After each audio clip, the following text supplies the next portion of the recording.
नमस्कार, आप देख रहे देवभूमि समाचार और मैं आपके साथ प्रियंका मलिक हाजिर उत्तराखंड की तमाम छोटी बड़ी खबरों के साथ। लेकिन खबरों का रुख करने से पहले एक नजर डाल लेते हैं हेडलाइंस पर। लोकसभा चुनाव की तैयारियों में लगी बीजेपी। महाजनसंपर्क अभियान के तहत घर घर जाएंगे पदाधिकारी। लोकसभा सीटों पर रैलियों का भी प्रोग्राम। केदारनाथ मंदिर के गर्भगृह में लगी सोने की परत को लेकर नहीं थम रहा विवाद। बीकेटीसी के पूर्व अध्यक्ष गणेश गोदियाल ने उठाई एसआईटी जांच की मांग। देहरादून नगर निगम के कामकाज पर बीजेपी के ही पार्षदों ने उठाए सवाल। वार्डों में कार्यों से असंतुष्ट, हारने का सताने लगा डर।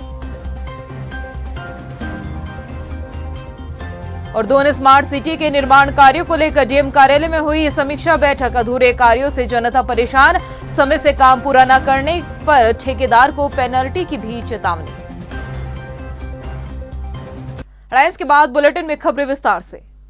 मुख्यमंत्री पुष्कर सिंह धामी ने मानसखंड मंदिरमाला मिशन के तहत देवीधुरा के वाराही देवी मंदिर में सौंदर्यीकरण की घोषणा की है। बुधवार को मुख्यमंत्री पुष्कर सिंह धामी चंपावत के देवीधुरा में स्थित मां वाराही देवी के मंदिर पहुंचे और दर्शन पूजा अर्चना भी की। इस दौरान उन्होंने धाम में आयोजित 5 दिवसीय विश्व कल्याण महायज्ञ में भी हिस्सा लिया। और हमारा जो संकल्प है कि आदर्श उत्तराखंड, हिंदुस्तान का श्रेष्ठ उत्तराखंड, आदर्श हमारा चंपावत, उस दिशा में हम आगे बढ़ेंगे। यहाँ पर माँ वाराही का ये स्थान हमारे लिए हमेशा से पूरे उत्तराखंड वासियों के लिए, देशवासियों के लिए श्रद्धा का और आस्था का स्थान रहा है। ये स्थान हमारा मानसखंड कॉरिडोर योजना में सम्मिलित हो चुका है और आने वाले समय में इस स्थान का पूरा सौंदर्यीकरण किया जाएगा, विस्तारीकरण किया। भारतीय जनता पार्टी ने उत्तराखंड में अपने महाजनसंपर्क अभियान के तीसरे चरण की शुरुआत कर दी है। पार्टी ने अपने पदाधिकारियों को घर घर जनसंपर्क अभियान करने के भी निर्देश दिए हैं। बीजेपी के प्रदेश महामंत्री और महाजनसंपर्क अभियान के प्रदेश संयोजक खिलेंद्र चौधरी के मुताबिक 30 जून तक पदाधिकारी घर घर जाकर जनसंपर्क करेंगे और सरकार की जन कल्याणकारी योजनाओं की जानकारी भी देंगे। संपर्क अभियान भारतीय जनता पार्टी का एक महत्वपूर्ण अभियान है और इस अभियान के तहत हमने विभिन्न कार्यक्रमों के माध्यम से जनता के बीच जाने का लक्ष्य रखा है। और जैसे कि हमने पूरी 5 लोकसभाओं में 5 जगह हमने बड़ी बड़ी प्रेसें की थी और फिर विधानसभा बार भी हमने प्रेस की है। और साथ में हमारे चाहे लाभार्थी सम्मेलन हो, चाहे संयुक्त मोर्चा सम्मेलन हो, चाहे हमारे विशिष्ट व्यक्तियों से मिलने का कार्यक्रम हो, या हमारे जो है विकास तीर्थ, यानी कि एक लोकसभा में जो बड़ा विकास का काम हुआ उसको विकास तीर्थ के रूप में हमने माना है और वहाँ टिफिन बैठकें भी की हैं। यही नहीं, बीजेपी के महाजनसंपर्क अभियान के अंतिम चरण में प्रदेश की सभी लोकसभा सीटों पर एक बड़ी रैली भी होगी। संगठन स्तर पर इसकी तैयारियां पूरी कर ली गई है। प्रदेश महामंत्री खिलेंद्र चौधरी ने बताया कि 27, 28 और 30 जून को सभी 5 लोकसभा सीटों पर रैली आयोजित की जाएंगी। इन रैलियों के लिए केंद्रीय नेतृत्व से आग्रह किया गया है कि इन सभी रैलियों में राष्ट्रीय नेतृत्व भी मौजूद रहे। 5 हमारे प्रदेश के अंदर लोकसभा है और 5 लोकसभाओं में एक एक रैली होना सुनिश्चित हुआ है। जैसे कि 30 तारीख को हमारी बागेश्वर में सुबह 11 बजे रैली होगी और नैनीताल की जो है 30 तारीख को शाम को 4 बजे रैली होगी। ऐसे ही जो टिहरी लोकसभा की रैली है वो 27 तारीख को होगी और पौड़ी लोकसभा की रैली हमारी 28 तारीख को सुबह 11 बजे गोपेश्वर में होगी और हरिद्वार लोकसभा की रैली हमारी शाम को 4 बजे रुड़की में होगी। तो इस तरीके से स्थान तय हो गए हैं और माननीय मुख्यमंत्री जी, माननीय प्रदेश अध्यक्ष जी हमारे सभी रैलियों में रहने वाले और केंद्रीय नेतृत्व से भी हमने आग्रह किया है कि कोई ना कोई बड़े नेता इन रैलियों में आए। वहीं केदारनाथ मंदिर के गर्भगृह की दीवारों पर सोना चढ़ा है या पीतल, इसे लेकर विवाद लगातार जारी है। अब बीकेटीसी के पूर्व अध्यक्ष और कांग्रेस के नेता गणेश गोदियाल ने भी इस मामले में मोर्चा खोल दिया है। गणेश गोदियाल ने इस पूरे मामले में एसआईटी जांच की मांग उठाई है। गणेश गोदियाल ने कहा कि सरकार और बीकेटीसी को इस पर स्थिति स्पष्ट करनी होगी कि मंदिर में लगी जो परत है वो सोने की है या फिर पीतल की। मंदिर समिति ने जो पहले 230 किलो का प्रचार किया कि 230 किलो सोने से काम किया जा रहा है और अब 23 किलो बताया, तो 1 शून्य मतलब ये 1 शून्य कैसे कम हो गया, इसका मंदिर समिति जवाब दे। नंबर 2 बात, चूँकि मंदिर समिति ने उस सोने को सोना मलबा के रूप में अपने स्टॉक रजिस्टर में अंकित किया है, दर्ज किया है। उन्होंने किस आधार पर उस सोने को अपने स्टॉक रजिस्टर में अंकित किया, जबकि उनको सोना न तो दिया गया, उनका कहना है कि वो तो सीधा उस दानदाता ने स्वयं ही उसका काम किया, स्वयं लगाया। तो जब उनको नहीं दिया गया तो उन्होंने कैसे आश्वस्त हैं कि वो 23 किलो सोना था और किस क्वालिटी का था? कि जो सवाल हमने उठाए हैं, जो सवाल केदार सभा ने उठाए हैं, उन सवालों का यदि उनके पास कोई तर्कसंगत जवाब है तो शासन स्पष्टीकरण क्यों नहीं दे रहा? मुख्यमंत्री स्पष्टीकरण क्यों नहीं दे रहे? ये सिद्ध करना महत्वपूर्ण है कि जो लोग सवाल उठा रहे हैं वो लोग आस्थावान हैं या जिन लोगों ने आस्था की आड़ में इस तरीके का खेल किया है वो लोग आस्थावान हैं। नगर निगम के चुनाव इसी साल नवंबर में होने की उम्मीद है और जैसे जैसे नगर निगम चुनाव नजदीक आ रहे हैं तो बीजेपी पार्षदों को अपनी हार और जीत को लेकर अभी से डर सताने लगा है। अब हम आपको इस रिपोर्ट में बताएंगे कि बीजेपी सरकार होने के बावजूद आखिर क्या कारण है कि बीजेपी पार्षदों में अभी से डर दिखाई दे रहा है। ये रिपोर्ट देखिए। जहां एक तरफ नगर निगम के कार्यों से आम जनता नाराज है तो वहीं अब नगर निगम की व्यवस्था को लेकर बीजेपी पार्षद भी नाराजगी जाहिर कर रहे हैं। नगर निगम द्वारा वार्डों में होने वाले काम से असंतुष्ट बीजेपी पार्षद नगर आयुक्त से मुलाकात कर चुके हैं, लेकिन कहीं न कहीं जिस तरह से नगर आयुक्त ने नई व्यवस्था शुरू की है और वार्डों में काम नहीं हो रहा है तो आने वाले समय में पार्षदों को काफी दिक्कतों का सामना करना पड़ सकता है। पार्षदों ने नगर आयुक्त से मुलाकात कर अपनी नाराजगी जाहिर की और विरोध जताया। वार्डों में काम तो संतुष्ट नहीं है क्योंकि हम लोग को जो बजट स्वीकृत हुआ है नगर निगम के माध्यम से वो बहुत कम है। उतने कम बजट में हम वार्डों के विकास कार्य करने में सक्षम नहीं है। तो हमने नगर आयुक्त से मिलकर के उनको कहा है कि वो हमें वार्ड के विकास कार्यों के लिए अधिक बजट स्वीकृत करें। साथ में नगर निगम में जो डोर टू डोर कलेक्शन और बिजली की व्यवस्था खराब हो गई है उसको दुरुस्त करने की कोशिश कीजिए। मुलाकात के दौरान पार्षदों ने कहा कि कई वार्डों में डोर टू डोर गाड़ियां नहीं जा रही हैं या फिर कई दिनों के बाद गाड़ियां आती है, जिसकी वजह से आम जनता शिकायत करती है, लेकिन शिकायतों का समाधान नहीं हो पाता। देखिए, पार्षदों का अब जो है नवंबर के आसपास जो है चुनाव है और हर बार की तरफ भी जो काम होते हैं वो भी चुनाव आने के बावजूद भी जो है वो काम नहीं हो रहे। 20 लाख के चुनाव पिछली बोर्ड मीटिंग में पास हुए थे, लेकिन उनको भी करना जो है अभी कहीं भी उसका भी टेंडर वगैरह लगा नहीं है, कहीं एस्टीमेट नहीं बना। अभी जो हम पिछले दिनों सभी पार्षद लोग गए मिलने वहाँ पे एमएनए साहब से, तो हमने बल्कि 50 लाख का बोला कि 50 लाख का जो है वो काम करवाया जाए, क्योंकि चुनाव का टाइम भी है, बारिशें भी हैं और स्मार्ट सिटी ने जो नुकसान करा वो सब पार्षदों को भी कवर करना पड़ रहा है। पार्षदों से मुलाकात करने के बाद नगर आयुक्त ने विकास कार्य की प्रगति के लिए आश्वासन दिया है, तो वहीं नगर आयुक्त ने बताया कि पार्षद समस्याओं को लेकर आए थे, जिसके बाद उनको संतुष्ट कर दिया गया है। देखिए, उनकी जो भी शिकायतें थी उनको उनके बारे में पूरी जानकारी अवगत करा दी गई थी और उनको जिस जानकारी के पश्चात उन्होंने अपना संतोष भी जाहिर किया था।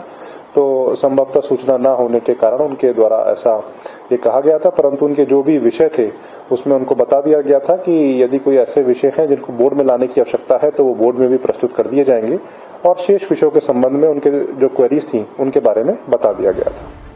जिस तरह से नगर निगम चुनाव नजदीक आ रहे हैं, वहीं पार्षद एक्टिव मोड में दिखाई दे रहे हैं, क्योंकि कहीं न कहीं आने वाले चुनाव में अपनी जीत हासिल करने के लिए पार्षद वार्डों में विकास कार्य तेजी से करवाने का प्रयास कर रहे हैं, जिससे कि अधिक से अधिक वोट मिल सके और जीत हासिल कर सके। लेकिन देखना होगा कि कहीं बीजेपी पार्षदों का डर सही साबित न हो जाए। देश भर के साथ साथ देवभूमि उत्तराखंड में भी बड़े ही उत्साह के साथ आज 9वां अंतर्राष्ट्रीय योग दिवस मनाया गया है। योग नगरी ऋषिकेश, हरिद्वार और चारों धामों में योग की शुरुआत सुबह से हुई है। हरिद्वार में आयोजित योग शिविर में पहुंचे मुख्यमंत्री पुष्कर सिंह धामी ने बाबा रामदेव के साथ योगासन किया। सीएम धामी ने अपने संदेश में कहा कि योग ने देश और दुनिया को स्वस्थता का संदेश दिया है। वहीं राज्य के अलग अलग हिस्सों से भी योग दिवस की तस्वीरें सामने आई है। स्क्रीन पर दिखाई जा रही तस्वीरें प्रदेश के अलग अलग जगहों से सामने आई है, जहां पर सभी ने योग दिवस में हिस्सा लेकर स्वस्थ और निरोग रहने का संदेश दिया है। हम उत्तराखंड को योग के क्षेत्र में, अध्यात्म के क्षेत्र में, संस्कृति के क्षेत्र में, जो पूरे भारत का ही नहीं विश्व का हमारा केंद्र है, हम उसी दिशा में उत्तराखंड को विकसित करने के लिए हर संभव प्रयास करेंगे। आज योग के क्षेत्र में, अध्यात्म के क्षेत्र में, आयुर्वेद के क्षेत्र में, हर क्षेत्र में, उद्योग के क्षेत्र में बहुत बड़ा योगदान उत्तराखंड के अंदर हो रहा है। उसको आगे बढ़ाएंगे और जल्दी ही हम एक ग्लोबल इन्वेस्टर समिट भी उत्तराखंड के अंदर करेंगे, जिसमें देश दुनिया के सभी लोगों को उत्तराखंड आने के लिए आमंत्रित करेंगे। वहीं योग दिवस के मौके पर सूचना महानिदेशक बंसीधर तिवारी ने निशुल्क योग शिविर लगाए जाने का ऐलान किया है। आपको बता दें कि ये शिविर राजधानी देहरादून के राजपुर रोड पर बनाए गए पार्क में लगाया जाएगा, जहां दूनवासी मुफ्त में योग सीख सकेंगे। इस पहल को लेकर सूचना महानिदेशक ने कहा है कि मौजूदा वक्त में रोगों को दूर करने के लिए योग साधना कारगर साबित हुई है। योग कर हम शारीरिक और मानसिक तौर पर स्वस्थ रह सकते हैं। तन के साथ मन को भी शांति और सुकून देने की एक क्रिया है, और जो हम कहते हैं कि prevention is better than cure, तो रोगों को दूर रखने का भी एक बड़ा ये कहें हमारे जो प्राचीन शास्त्र हैं, जो आयुर्वेद है, उसकी एक ऐसी पद्धति है कि योग अपना करके हम निरोग और स्वस्थ रख सकते हैं अपने को, साथ ही मन को प्रसन्न भी रख सकते हैं।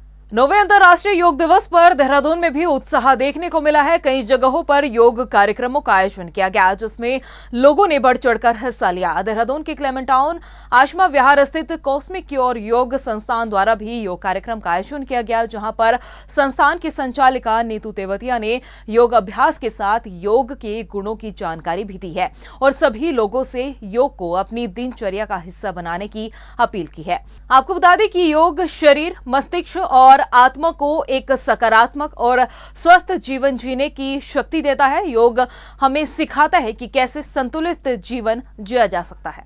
इस साल योग दिवस की थीम है वसुधैव कुटुंबकम के लिए योग, वन नेशन वन हेल्थ। योगासन करने से हमें शारीरिक और मानसिक स्वास्थ्य लाभ मिलता है, साथ ही हम अनुशासन में रहना भी सीखते हैं। आज 190 से अधिक देशों में योग दिवस मनाया जा रहा है। आज हमारे centre cosmic cure yoga and meditation centre द्वारा भी योग दिवस का आयोजन किया गया, जिसमें सभी योग साधकों ने बड़े उत्साह से भाग लिया।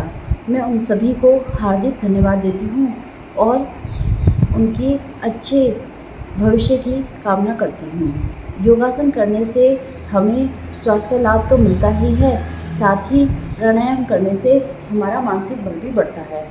राजधानी देहरादून में डीएम कार्यालय में स्मार्ट सिटी के कार्य को लेकर समीक्षा बैठक हुई है, जिसमें मेयर गामा के अलावा राजपुर विधायक खजान दास भी मौजूद रहे। बैठक में जिलाधिकारी ने निर्माण कार्यों पर कार्यदायी संस्था से अपडेट भी लिया है। साथ ही निर्माण कार्यों को जल्द पूरा करने के निर्देश भी दिए गए हैं। जिलाधिकारी ने वक्त पर काम पूरा न होने पर कार्यदायी संस्था को पेनल्टी की चेतावनी भी दी है। आपको बता दें कि उत्तराखंड में मानसून आने की दस्तक देने वाला है और राजधानी देहरादून में स्मार्ट सिटी का काम अभी भी अधूरा है। ऐसे में बरसात के समय में स्मार्ट सिटी के कामों की वजह से आम जनता को भारी परेशानी उठानी पड़ सकती है। मेन हमारी जो 4 रोड हैं जहाँ पे ड्रेन का काम, रोड का काम तो चल ही रहा है, लेकिन जो मेन ड्रेन का काम होना है बरसात से पहले उसी पे हमारी आज समीक्षा हुई थी और उनकी टाइमलाइन फिक्स की गई थी कि भाई अगले 10 दिन में वो कम से कम जो ड्रेन हमने खोद रखे हैं, जो अंडर इन प्रोग्रेस हैं, उनको कंप्लीट कर दिया जाए और जहाँ भी आउटफॉल है वहाँ से जोड़ दिया जाए, जिससे बरसात के सीजन में वाटर लॉगिंग की इशू न आए। मिलाकर के आज स्मार्ट सिटी की बैठक, आज महत्वपूर्ण बैठक हुई है और कुल मिलाकर के बरसात शुरू होने वाली है और बरसात को मद्देनजर देखते हुए ये बैठक बुलाई गई है कि जो सड़कें खुदी हुई है, नाले खुदे हुए हैं, इसका काम तीव्र गति से करें, पूरा करें। और ये कहा गया कि निर्देशित किया गया कि जो कार्यदायी संस्था है वो इस काम को जल्दी से जल्दी निपटाने का काम करे, यानी कि 30 जून से पहले जितने भी हमारे नाले खुदे पड़े हैं, सड़कें खुदी हुई है, उसको ठीक करें। वहीं रुद्रपुर में नई नजूल नीति का लाभ सभी पात्रों को दिलाने के लिए भाजपा प्रदेश मंत्री विकास शर्मा के नेतृत्व में तमाम भाजपाइयों ने कार्यवाहक जिलाधिकारी विशाल मिश्रा से मुलाकात की है, जिसमें नजूल नीति के सरलीकरण का लाभ सभी पात्रों को दिलाए जाने का अनुरोध किया गया है। नजूल नीति 11 दिसंबर 2022 को इसकी अवधि समाप्त हो गई थी। सरकार ने दोबारा से इसको 1 साल 11 दिसंबर 2023 या नई नजूल नीति आने तक जो भी पहले हो उस तक एक्सटेंड किया है और इसी अनुसार जिला प्रशासन ने अपनी कार्रवाई शुरू कर दी है। आज नजूल नीति से संबंधित जो जनप्रतिनिधि हैं वो बैठक के लिए आए थे, उनकी सभी शंकाओं का समाधान कर दिया गया और नजूल नीति पर कार्य प्रारंभ कर दिया। लंबे समय से सुनते आ रहे हैं कि ग्लोबल वार्मिंग के कारण हिमालय के ग्लेशियर पिघल रहे हैं, जो अच्छे संकेत नहीं है। अब एक ताजा रिपोर्ट सामने आई है जो वाकई में डरा देने वाली है। रिपोर्ट के मुताबिक दुनिया पर खतरा मंडरा रहा है। साल 2100 तक 200 करोड़ लोगों को पानी की किल्लत हो जाएगी, कहीं बाढ़ की तबाही मचाएगी। यह रिपोर्ट देखिए। दुनिया पर मंडरा रहा है खतरा। 200 करोड़ लोगों को हो सकती है पानी की किल्लत, तो कहीं बाढ़ से मचेगी तबाही। तेजी से पिघल रहा है हिमालय। साल 2100 तक पिघल जाएगा हिमालय का 75% हिस्सा। जब जब ग्लोबल वार्मिंग की बात आती है तो लोग इसे गंभीरता से न लेते हुए मजाकिया तौर पर ही देखते हैं, लेकिन वैज्ञानिकों ने जो हाल ही में जानकारी साझा की है और जो रिपोर्ट सामने रखी है, उसके मुताबिक एक बड़ा खतरा दुनिया की तरफ आता दिख रहा है। हिमालय के ग्लेशियर तेजी से पिघल रहे हैं। वैज्ञानिकों ने आशंका जताई है कि साल 2100 आने तक हिमालय के 75% ग्लेशियर पिघलकर खत्म हो जाएंगे। इससे हिमालय के नीचे वाले भूभाग में रहने वाले 8 देशों के करीब 200 करोड़ को पानी की किल्लत और बाढ़ का खतरा होगा। बता दें कि ये रिपोर्ट काठमांडू के ICIMOD यानी international centre for integrated mountain development की तरफ से जारी की गई है। चलिए अब आपको विस्तार से बताते हैं कि आखिर हिमालय के ग्लेशियर के पिघलने को लेकर वैज्ञानिकों की रिपोर्ट क्या कहती है। साल 2100 आने तक हिमालय के 75% ग्लेशियर पिघलकर खत्म हो जाएंगे। दुनिया के 8 देशों पर खतरा मंडरा रहा है। इन देशों में भारत, पाकिस्तान, भूटान, अफगानिस्तान, चीन, म्यांमार, नेपाल और बांग्लादेश शामिल है। आने वाले दिनों में एवलांच की घटनाएं भी तेजी से बढ़ेंगी। रिपोर्ट के मुताबिक हिमालय 2010 के बाद से 65% तेजी से पिघल रहा है। अगर दुनिया का तापमान 1.5 डिग्री सेल्सियस से 2 डिग्री सेल्सियस तक बढ़ेगा तो ग्लेशियर साल 2100 तक 30% से 50% की तेजी से पिघलेंगे। हालांकि अनुमान के मुताबिक तापमान 3 डिग्री तक बढ़ने की आशंका है। ऐसे में ग्लेशियर 75% तेजी से पिघलेंगे। रिपोर्ट में बताया गया है कि इससे भारत की गंगा और घाघरा नदी समेत 12 नदियां खतरे में आ सकती हैं, जो हिमालय के ग्लेशियर से निकलती हैं। रिपोर्ट में बताया गया कि क्लाइमेट चेंज की वजह से जो बर्फ 2000 सालों में खत्म होने वाली थी, वो केवल 30 सालों में खत्म हो चुकी है। बता दें कि वैज्ञानिकों के मुताबिक हम आने वाले 100 सालों में हिमालय के ग्लेशियर खो देंगे। 3500 किलोमीटर में फैला हिमालय 8 देशों को कवर करता है। दुनिया की 200 ग्लेशियर झीलें खतरे में बताई गई हैं। जब एक बार ग्लेशियर की बर्फ पिघलने लगती है तो उसे वापस जमा पाना काफी मुश्किल होता है। इसलिए ये जरूरी है कि तापमान 1.5 डिग्री सेल्सियस तक रहे। ऐसे में जिम्मेदारी लोगों की भी हो जाती है कि कैसे पर्यावरण को संरक्षित रखना है ताकि इसका असर हिमालय के ग्लेशियर पर ना पड़े। अमन, चैन और आपसी सौहार्द के साथ रह रहे लोगों के बीच माहौल खराब करने की कोशिश लगातार की जा रही है। पहले लव-जिहाद के मामले ने तूल पकड़ा और अब हरिद्वार से एक वीडियो सामने आया है जिसमें गंगा घाट से समुदाय विशेष के लोगों को भगाया जा रहा है। ऐसे में सवाल है कि क्या अब गंगा घाट को भी धर्म और मजहब में बांट दिया जाएगा? आखिर कौन है ये लोग जो समाज में नफरत फैलाने की कोशिश कर रहे हैं? ये रिपोर्ट कर। गंगा घाट पर ये कैसी दबंगई, धर्म और मजहब को लेकर ये कैसी नफरत। गंगा घाट से समुदाय विशेष के लोगों को भगाया। हिंदू आ सकता है, उसके अलावा कोई नहीं आ सकता। बाहर ये तस्वीरें हैं हरिद्वार की, जहां समुदाय विशेष के कुछ लोग गंगा घाट पर अपने परिवार के साथ पहुंचे थे। धर्म की ठेकेदारी लिए ये युवक समुदाय विशेष के परिवार को धमकाता नजर आया। इतना ही नहीं, उन लोगों को गंगा घाट पर बैठने तक नहीं दिया और तुरंत वहां से भगाने लगा। हालांकि समुदाय विशेष के लोगों ने इस बात का विरोध न करते हुए युवक को समझाने की कोशिश की, लेकिन युवक ने एक न सुनी और समुदाय विशेष के लोगों को गंगा घाट से भगा दिया। इतना ही नहीं, युवक ने चेतावनी तक दे डाली कि दोबारा यहां आने की हिम्मत ना करे।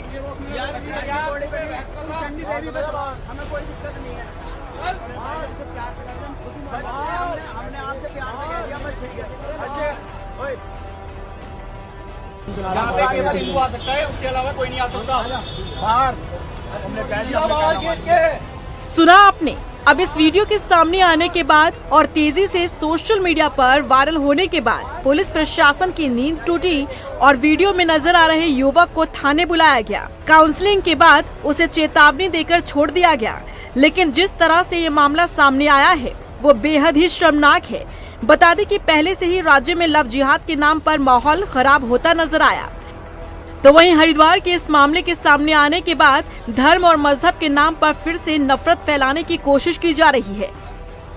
वहीं मसूरी में पार्किंग के लिए बन रही बहुमंजिला इमारत एक बार फिर चर्चा में है। नगर पालिका परिषद के अध्यक्ष अनुज गुप्ता ने बताया कि हाई कोर्ट ने निर्माण कार्यों को रोकने से इनकार किया है। वहीं बनाई गई बहुमंजिला पार्किंग इमारत की सराहना भी की है। अनुज गुप्ता के मुताबिक हाई कोर्ट ने पार्किंग स्थल पर बनाई गई दुकानों पर जवाब तलब किया है। आपको बता दें कि मसूरी में मैसोनिक लॉज बस स्टैंड पर बनाई जा रही पार्किंग को लेकर हाईकोर्ट में दायर जनहित याचिका पर सुनवाई हुई थी। याचिकाकर्ता ने कहा कि नियमों की अनदेखी करते हुए बहुमंजिला इमारत को बनाया जा रहा है, जिस पर अब कोर्ट में एमडीडीए, नगरपालिका और सरकार से जवाब मांगा गया है। मामले में अगली सुनवाई 7 नवंबर को होगी। उच्चतम न्यायालय ने जिसपे बिल्कुल किसी भी तरह की रोक से मना कर दिया है और इसी बीच न्यायालय ने ये भी बोला है उनको फटकार लगाते हुए कि जो भी कार्य जनहित के हो रहे हैं उसमें कोर्ट कोई किसी तरह का भी कोई इंटरफेरेंस नहीं करेगा। जो पार्किंग पालिका द्वारा बनाई गई उसकी सराहना भी की गई और क्योंकि देखा गया है कि इस पर्यटक सीज़न में मैसोनिक लॉज पे किसी तरह का भी कोई जाम नहीं लगा है और इसका बहुत बड़ा जो कारण है वो जो बॉटलनेक यहाँ से हटा है वो इसका मुख्य कारण है और कोर्ट ने इसका संज्ञान लेते हुए इस जो कार्य चल रहा है उस पर रोक लगाने से मना। वहीं हल्द्वानी में प्री मानसून के साथ ही मानसून की तैयारियां भी शुरू कर दी गई है। जिलाधिकारी वंदना सिंह ने बताया है कि सभी लैंडस्लाइड जोन और संवेदनशील इलाकों में जेसीबी और पोकलैंड पहुंचाने के निर्देश दिए गए हैं। इसके अलावा अधिकारी भी अलर्ट मोड पर है। जिलाधिकारी ने बताया कि डेंजर पॉइंट पर बाढ़ चौकी स्थापित की गई है, साथ ही सरकारी मशीनरी भी एक्टिव मोड पर काम कर रही है। जिन इलाकों से संपर्क टूटता है वहां पर खाद्यान्न और अन्य सामग्री समय से पहुंचाने के निर्देश दे दिए गए हैं। मॉनसून के संबंध में जो आपदा प्रबंधन कंट्रोल रूम है उनको एक्टिवेट कर दिया गया है। सभी जगह पे 24/7 कंट्रोल रूम के माध्यम से स्थिति पर मॉनिटरिंग करी जा रही है। जो भी समस्याएं बरसात के समय में सामने आ रही हैं, कहीं मलबा इत्यादि आने से रोड बंद होने की, कहीं पर पानी इत्यादि भरने की, वहाँ पे जो रेस्क्यू होना है या जो टीमों को राहत सहायता पहुँचाई जानी है उनके माध्यम से तत्काल सहायता पहुँचाई जा रही है। सभी विभागों को अलर्ट मोड में रहने के निर्देश दिए गए हैं। प्रदेश की खबरों में इतना ही। फिर हाजिर होंगे कुछ खास खबरों के साथ। तब तक के लिए मुझे दे इजाजत। नमस्कार।